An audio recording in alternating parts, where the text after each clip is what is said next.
Hi friends, welcome to Pallavi TV. Jubilee Hills ఉప ఎన్నికల్లో BRS ఓటమి, కేటీఆర్పై ఫార్ములా ఈ రేస్ కేసులో విచారణకు గవర్నర్ అనుమతి, డిసెంబర్ 5న అఖండ 2 రిలీజ్. ఈ విషయాలపై అన్నిటి గురించి మనతో మాట్లాడడానికి ఉన్నారు రాఘవ శర్మ గురువు గారు. నమస్కారం గురువు గారు. జూబ్లీహిల్స్ ఉప ఎన్నికలో కాంగ్రెస్ గెలుస్తుంది నవీన్ యాదవ్ అని చెప్పారు ముందుగానే. 3 నెలల కిందట కాంగ్రెస్ గెలిచింది, బీఆర్ఎస్ ఓడిపోయింది. మరి ఏంటి బీఆర్ఎస్ పతనానికి దారి తీస్తుందా? మనం ఇంతకుముందు మాట్లాడుకున్న దాంట్లో కూడా ఈ విషయాలు మనం చర్చించాం. అసలు టికెట్ అనౌన్స్ చేయకముందే నువ్వు నన్ను అడిగావు. సెప్టెంబర్లోనే చెప్పారు నవీన్ యాదవ్ కు టికెట్ కనుక ఇస్తే అసెంబ్లీలో అధ్యక్ష అనే యోగం ఉంది. నవీన్ యాదవ్ కి యోగం ఉంది, అసెంబ్లీకి వెళతాడు, అధ్యక్ష అని పిలుస్తాడు. ఈసారి ఎవ్వరు ఆపలేరని చెప్పారు. అప్పటికి ఇంకా టికెట్ కూడా ఇవ్వలేదు. మీరు కూడా నన్ను ఛాలెంజ్ చేశారు, ఎలా చెప్తారు మీరు, టికెటే ఇవ్వలేదు, పెద్ద పెద్ద వాళ్ళంతా ఉన్నారు. పెద్దవాళ్ళు ఉన్నారా చిన్నవాళ్ళు ఉన్నారా అనేది నాకు తెలియదు. ఒక సీతమ్మ కొడుకుగా నారసింహుడి బిడ్డగా నాకున్న కొద్దిపాటి నా నాన్న అనుగ్రహంతో ఈరోజు వరకు నన్ను రోడ్డున పడేసింది మీ మాన్యమే. పుష్ప 2కు సంబంధించినవన్నీ మీ ద్వారానే బాహ్య ప్రపంచానికి తెలిసాయి. తర్వాతే అందరూ నన్ను అడగడం మొదలుపెట్టారు, మరీ ఎక్కువైంది. కాకపోతే ప్రథమ తాంబూలం ఎప్పుడూ నేను మీ ఛానల్కి మీ మాధ్యమానికి ఎందుకు ఇస్తానంటే, మీరు చక్కగా అవసరమైనప్పుడు ఒకలాగా, అవసరం లేనప్పుడు ఒకలాగా కాకుండా బయట ప్రపంచానికి ప్రజలకి ఏదైతే కరెక్ట్గా చేరవేయాలో మీరు అది చేరవేస్తారు ఉన్నది ఉన్నట్టుగా. అందుకే మీరంటే కొంచెం మక్కువ ఎక్కువ. నేను ఆనాడు చెప్పా నవీన్ యాదవ్ గురించి, టికెట్ అనౌన్స్ చేయకుండానే చెప్పారని అడిగారు. అది ఎలా అయితే నిజమైందో ఆనాడే చెప్పా. ప్రస్తుతం బీఆర్ఎస్కి కష్టకాలం ఏదైతే నడుస్తుందో అది నడుస్తూనే ఉంటుందని చెప్పి, కవితమ్మ బయటకు వస్తుందని చెప్పా మీ మాధ్యమంలోనే, కలిసి ఉండరు అని చెప్పా. అలాగే కేటీఆర్కి 4 గోడల మధ్య కూర్చొని స్థితి కూడా ఉంది. అది ఇంట్లోన కావచ్చు, జైల్లోన కావచ్చు, నాకు అనవసరం. కానీ తనకి కొంత సమయం, క్లిష్ట సమయం ఉంది. కానీ ఆ సమయాన్ని తను బాగా వినియోగించుకుంటాడని కూడా చెప్పా మన మాధ్యమంలో. ఫేస్ చేయక తప్పదు, కొన్ని సిచ్యువేషన్స్ వ్యతిరేకంగానే ఉన్నాయి. అయితే ఈ ఒక్క చిన్న విధానంతో బీఆర్ఎస్ పతనమైంది అని అనుకోకూడదు. ఇప్పుడు ఏటికి ఎదురీదకూడదు అంటారు. ఇప్పుడు కాంగ్రెస్ యొక్క విధానము ఏదొచ్చినా కొట్టుకుపోయే విధంగా ఉంటుంది తప్ప కొత్తగా దీనికి అడ్డుకట్ట వేసే ఆనకట్ట ఏం లేదు, అక్కడ ఏమీ లేదు. సో ఈ ప్రవాహం అనేది ఇంకా కొనసాగుతుంది.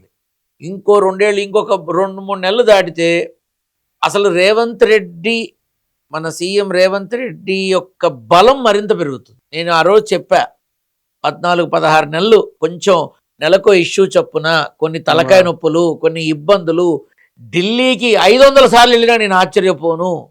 విపరీతంగా తిరగడం జరుగుతుంది, మాటలు పడడం జరుగుతుంది, ఇష్యూస్ అవ్వడం జరుగుతాయి, ప్రభుత్వానికి ఎన్నో సంకట స్థితులు వస్తాయని చెప్పాను. గడచిన ఈ డిసెంబర్ నుంచి చూసుకో కాంగ్రెస్ పాలన మొదలైన, అవునా, ఇంకొక 3-4 నెలలు ఈ స్థితి ఉంటుంది. ఈ పరిస్థితులు తారుమారైనా ఆశ్చర్యం లేదు, కొంతమంది అలక వహించినా ఆశ్చర్యం లేదు. కానీ ఇది దాటితే ఇక తన యొక్క ప్రాభవాన్ని ఆపడం ఎవడి వల్ల కాదు. రేవంత్ రెడ్డికి బలం పెరుగుతుంది, బాగా బలం పెరుగుతుంది, ఖచ్చితంగా బలం పెరుగుతుంది. ఎందుకంటే వన్స్ ఒకసారి ఆ క్లిష్ట సమయం దాటిపోయింది అంటే ఇంకా అప్రతిహతమైనటువంటి ఛేదన మొదలవుతుంది. సో అప్పటి వరకు ఇలాంటి ఇంకా కొన్ని ఇబ్బందులు రావక తప్పదు, ఎదురు చూడక తప్పదు. ఇటువంటి సిచ్యువేషన్లో ఇప్పుడు సపోజ్ రేపు ఈ అరెస్టుల పర్వం జరిగిందే అనుకుందాం, అప్పుడు శాంతి భద్రతలకి కొంత విఘాతం కలుగుతుంది. అలాగే ఇప్పుడు నువ్వన్న అదే ఫార్ములా ఈ కార్, దానికి సంబంధించి కొన్ని జరిగినప్పుడు సహజంగానే కొన్ని తలనొప్పులు చుట్టుకుంటాయి. సో అందులో నుంచి బయటకు వచ్చే క్రమంలో ఎంతో మందితో ఎదురుపడాల్సిన అవసరం ఉంటుంది. సో ఇవన్నీ కూడా జరుగుతూనే ఉంటాయి. కేటీఆర్కి మాత్రం అయిపోయింది, జైలుకి వెళ్తాడని అనుకుంటే దానంత మూర్ఖత్వం ఇంకొకటి లేదు. తనకి క్లిష్ట సమయం ఉంది, కష్టకాలం ఉంది, ఇబ్బంది సమయం ఉంది, అయిపోయింది అనుకుంటే తప్పు. ఇప్పుడు ఫార్ములా ఈ కార్ రేస్ విచారణకు సంబంధించి గవర్నర్ అనుమతి ఇచ్చారు, విచారణ చేసుకోవచ్చు అని చెప్పి ఏసీబీకి అనుమతి ఇచ్చారు.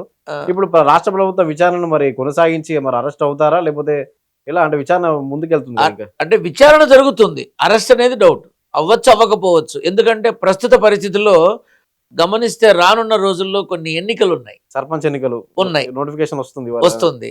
ఇప్పుడు ఏ మాత్రం తప్పటడుగు పడినా రేవంత్ రెడ్డికి ఇంకొక తలకాయ నొప్పి మొదలవుతుంది. సో అందుకని మన సీఎం రేవంత్ రెడ్డి చాలా జాగ్రత్తగా ఆచితూచి అడుగు వేస్తున్నారు. ఒక ముఖ్యమంత్రి స్థాయి మనిషి ఒక ఉప ఎన్నికకి వచ్చి వీధి వీధి ప్రచారం చేసి తన వాళ్ళకి తను ఉన్నాడు అని చెప్పే క్రమంలో ఏ రకమైనటువంటి కష్టాన్ని స్వీకరించాడో అందరూ చూసింది. అవసరమా అంతా? ఇప్పుడు రేవంత్ రెడ్డి ప్రచారంకి వచ్చిన తర్వాత ఇంకా కొంత గ్రాఫ్ పెరిగింది. అదే అంటే ఈ నోస్ దట్ ఇప్పుడు తను రాకపోతే జరిగేది ఏంటో తెలుసు. ఇప్పుడు తాను తిరగబట్టే కదా నా కాంగ్రెస్ గవర్నమెంట్ వచ్చింది, తాను తెలంగాణని జల్లెడ పట్టడం వల్లనే కదా ప్రభుత్వం అనేది ఏర్పాటు జరిగింది. రాహుల్ గాంధీ ఇక్కడికి వచ్చి రోడ్లంబడ పాదయాత్ర చేశాడు అంటే తాను చెప్పబట్టే కదా. రేవంత్ రెడ్డి అనబడేటటువంటి ఒక మనిషి ఒకే ఒక్కడు తనంతట తానుగా అడుగడుగు కలుపుకుంటూ అందరినీ కలుపుకుంటూ తెలంగాణ రాష్ట్రం మొత్తం జల్లెడ పట్టి కాంగ్రెస్ కి పూర్వ వైభవాన్ని తీసుకొచ్చాడు కాబట్టి ప్రభుత్వం ఏర్పడింది. సో ఇప్పుడు జూబ్లీహిల్స్ ఉప ఎన్నిక అదే గనక రేవంత్ రెడ్డి గనక ఇన్వాల్వ్మెంట్ లేకపోతే బీఆర్ఎస్ కి ఎన్ని ఓట్లు వచ్చాయి? 70,000 వచ్చాయి. కాంగ్రెస్ కి ఎన్ని వచ్చాయి? 90,000 వచ్చాయి. 25,000 మెజార్టీతో గెలిచాడు వచ్చింది. ఇదే రేవంత్ రెడ్డి లేకపోతే ఇంకా టగ్ ఆఫ్ వార్. అంటే ఎవరు గెలుస్తారు? నేను అప్పుడైతే నువ్వు అప్పుడు అడిగినా చెప్పేవాడిని నవీన్ యాదవే అని చెప్పేవాడిని. కానీ అక్కడ 70,000 వచ్చింది. 70,000 వచ్చినాయి అంటే బీఆర్ఎస్ కి బలం పోలా, ఉంది, ఖచ్చితంగా ఉంది. కానీ వాళ్ళ జూబ్లీహిల్స్ లో ఆ రకమైన ప్రభావం రావటానికి ముఖ్యమంత్రి మూల కారణం. ఇవాళ జూబ్లీహిల్స్ లో నియోజకవర్గంలో ఆ అసెంబ్లీ సెగ్మెంట్ లో ఇంతటి మెజారిటీ, ఇంతటి ప్రభంజనం, నువ్వా నేనా అనే పోరాటం ఇవన్నీ జరిగినా కూడా అందులో బలం కేవలం రేవంత్ రెడ్డిది. కేవలం రేవంత్ రెడ్డి, నవీన్ యాదవ్ చేసినటువంటి అపారమైన సోషల్ సర్వీస్ అనొచ్చు. రకరకాల మాటలు మాట్లాడతారు, that is none of my business. ఎందుకంటే నాకు అనవసరం. అక్కడ నా విధానము ఇది అవుతుందా అవదా అని చెప్పటం వరకే నా బాధ్యత. అంతేగాని ఈ మనిషి అలాంటి వాడు ఇవన్నీ నాకెందుకు.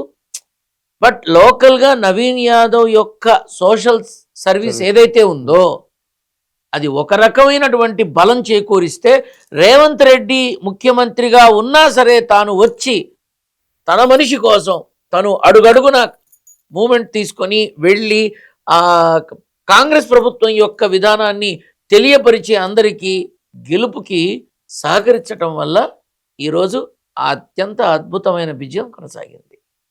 కాబట్టి ఇందులో ఇది అయ్యింది కదా అని బీఆర్ఎస్ని తక్కువ చేయకూడదు. బీఆర్ఎస్కి బలం లేకపోతే 70,000 రావు కదా, రావు కదా.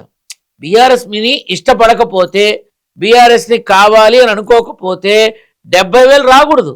రెండో స్థానం రాకూడదు, 70,000 రాకూడదు. 2, 3 నాకు అనవసరం, రాకూడదు 70,000. ఏ 15,000 20,000 రావాలి. కానీ ఎంత వచ్చింది? 70,000 వచ్చింది. కాబట్టి దీనివల్ల బీఆర్ఎస్ పతనం అవుతుందని దయచేసి అనుకోవద్దు. బీఆర్ఎస్కి ప్రభావం ఉంది, జరిగి తీరుతుంది.